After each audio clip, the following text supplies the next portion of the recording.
Last week I turned 24, and in honor of my birthday, I decided to make lunch for everyone at my office. There was a little problem though.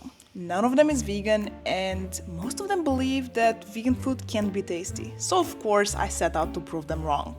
A little disclaimer before we jump into it. It took me 8 hours and a pair of helping hands to make all of this, but I cooked for 10 people and made 10 different things. A cake, 3 focaccias, roasted tofu, roasted potatoes and sweet potatoes, roasted leek and paprika, fried oyster mushrooms, a cucumber salad, cashew mozzarella, a chickpea tuna spread, and a sauce, plus a sparkling mint lemonade, which adds up quite quickly. Everyday plant-based meals never take me more than half an hour. With that in mind, let's jump into it. I'm a master organizer, and with such a big undertaking, I knew that I had to plan my cooking efficiently, and that's why I'm starting with soaking the cashews and the dates. I'm using 400 grams of raw cashews for the cake and the same amount for the cashew mozzarella. As for the dates, I'm using about 500 grams. Everything needs to soak in boiling hot water for at least half an hour. This will soften up the dates and the cashews and make them much easier to blend. I'm making this cake for the first time and I'm kind of combining various recipes. Why am I peeling sweet potatoes? Well, because they are a crucial ingredient of the chocolate glaze. Trust me on this one. The potatoes have to boil really well and become kind of mushy, so that blending them will be a piece of cake. Quite literally. While the sweet potatoes are boiling, I will prepare the next thing that takes a long time, the focaccia. 3 of them, to be exact. I'm following a recipe by Oakley, link in the description, but I'm also adding some personal modifications. Instead of using only white flour, I'm doing half white and half whole grain spelt flour. And I'm not using sugar for the yeast. It can survive without it. I have made this focaccia so many times now, and it's one of my favorite things to make.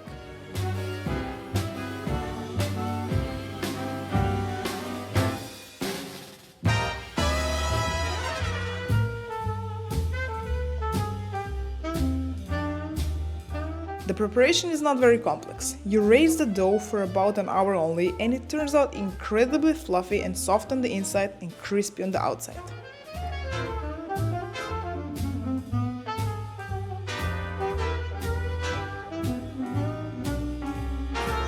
I have already made it once for my coworkers and they really loved it, which is why I'm making 3 focaccias, so that everyone can have more than one piece.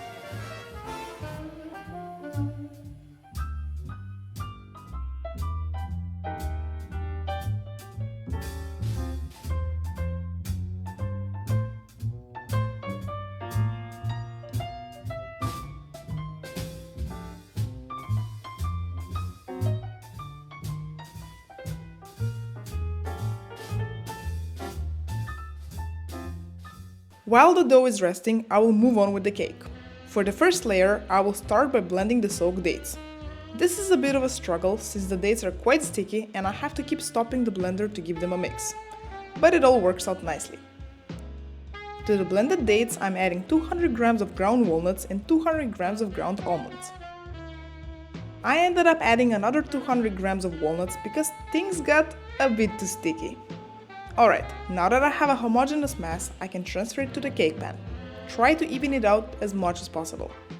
For the second layer, I will start by melting 200 grams of dark chocolate over steam. I'm using 99% dark chocolate because I want to keep the cake free of added sugar. Plus, I love the depth of flavor that this chocolate has.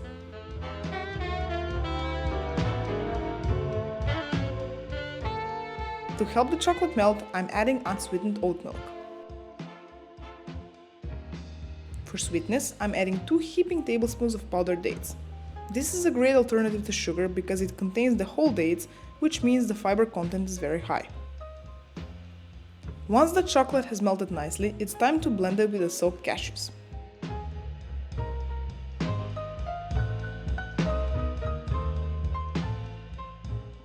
Transfer the mixture to the cake pan and again, try to make it as smooth as possible.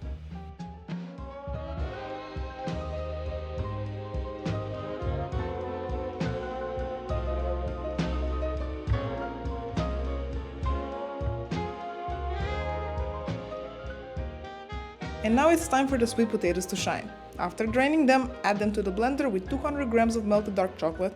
The instructions are the same as for the second layer. Pour the glaze on top of the cake and spread it out evenly.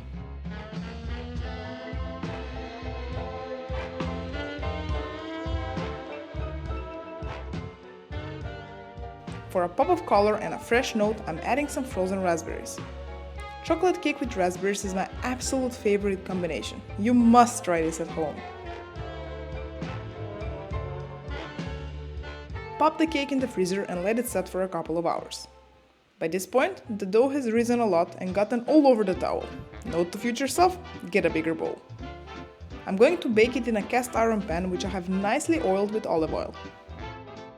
Give the dough some extra love by getting your fingers in there. This will create air pockets and make it super fluffy.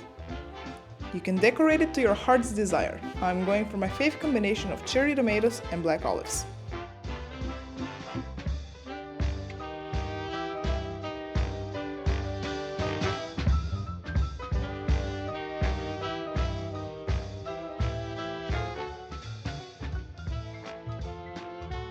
Sprinkle some salt, drizzle some olive oil and pop it in a preheated oven at 200 degrees Celsius for about 40 minutes.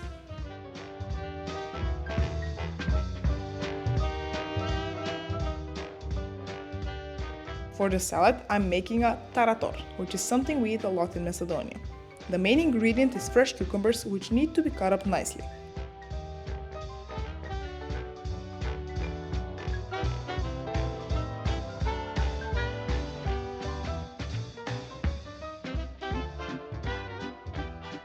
To give the salad a nice zing, I'm adding the juice of 2 lemons.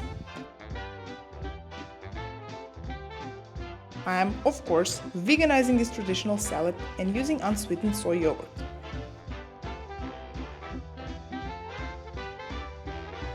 After giving it a nice mix, I'm adding a very generous amount of garlic powder, some mixed herbs and a pinch of salt. This will sit in the fridge and cool down nicely. At this point, my kitchen smells heavenly, which means that the focaccia is done.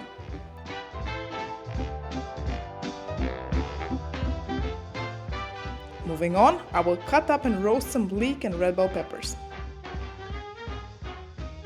As a kid, I used to dislike both of these vegetables, but our palate changes and evolves as we grow, so now they're a staple in my diet.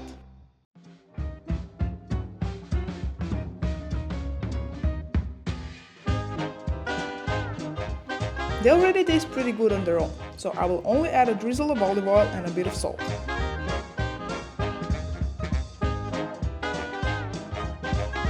Roast them until they're nice and soft, which takes about 20 minutes. Next up in line is roasting smoked tofu.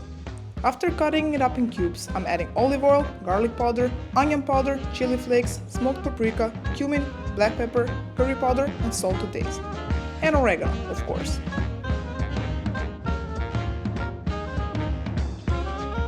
Mix it up and roast it at 200 degrees Celsius for 20 minutes. It will turn out super crispy and delicious. For the cashew cheese, the recipe is the same one from one of my previous videos. I'll pop it up on the screen, go check it out later. As for the chickpea tuna spread, that's my partner's specialty. You can find the recipe on his Instagram profile. The link is in the description. He also made the pool oyster mushrooms. The recipe for that is on my Instagram profile. The link for that is in the description as well. Spoiler alert, they're incredibly delicious.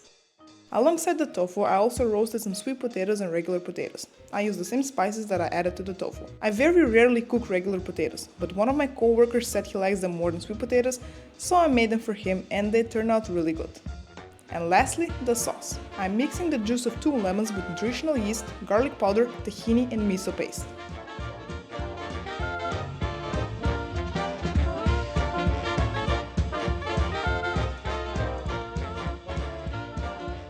Since it's a bit too thick, I will add some unsweetened soy milk to it and blend it up.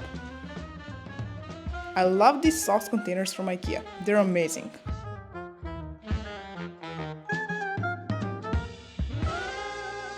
I also made a spicy version which has added chili powder.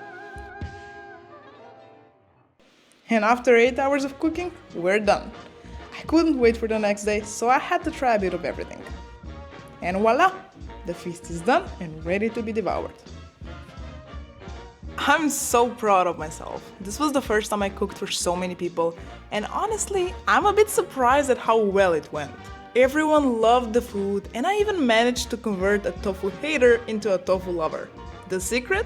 Spices. If you end up making any of these recipes, let me know in the comments below how it goes. And if this overwhelmed you and you'd like to see some recipes that don't take 8 hours to prepare, check out this video.